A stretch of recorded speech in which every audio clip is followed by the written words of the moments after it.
Attention mga SSS members, pensioners and beneficiaries, dapat po rehistrado na kayo dito dahil ang SSS sinisigurong protektado ang bawat pamilyang Pilipino. Pag-uusapan natin mamaya-maya. Hello mga ka-vlogs, welcome dito sa aking YouTube channel. Magandang araw po sa lahat ng mga manonood. Saan po kayong dako sa mundo? Kumusta mga ka-vlogs? Well, eto, ang SSS po ay nananawagan sa lahat ng mga employers na irehistro po sa SSS ang kanilang mga kasambahay.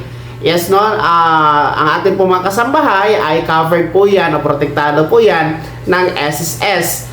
Dapat talaga nakarehistro ito or meron pong SSS na o miyembro na sa SSS bilang isa sa tugon ng SSS, no, na proteksyonan din po ang ating mga kasambahay na magkaroon ng benepisyo na may kinalaman po sa seguridad, no, pagpipensyon at iba pang benepisyo na meron ang SSS sa mga pangkaraniwang miyembro, mga ka-vlogs. So kaya ang SSS po ay nananawagan, no, sa lahat ng mga employers na dapat i-register o magkaroon ng SSS ang kanilang mga kasambahay. So meron pong mga kasambahay caravan na ginaganap po, particular in Metro Manila, no?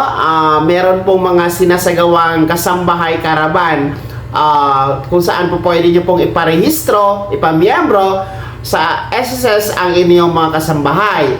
O di ka naman po, pwede kayong lumapit sa branches ni SSS na malapit sa inyo, no, para doon ay magsagawa kayo ng membership registration para sa inyong kasambahay, ha, mga employers. Pero merong mga caravan talaga for exclusive for kasambahay caravans talaga ang ginaganap ni SSS. So para sa schedule, maaari nyo pong alamin, no, pwede kayong mag-email kay SSS o di ka naman po mag-message sa kanilang official Facebook page o di ka naman alamin sa pinakamalapit na branch ni SSS. Well, sa ating mga ka-vlogs na mga kasambahay, dapat alam nyo talaga na kailangan kayong magkaroon ng SSS mga ka-vlogs. So, ang contribution yan ay I think nasa 50-50 po yan. Depende po sa employer ninyo or sila mismo dapat magbabayad talaga ng inyong SSS, no? Kaltas ng inyong sahod, and make sure na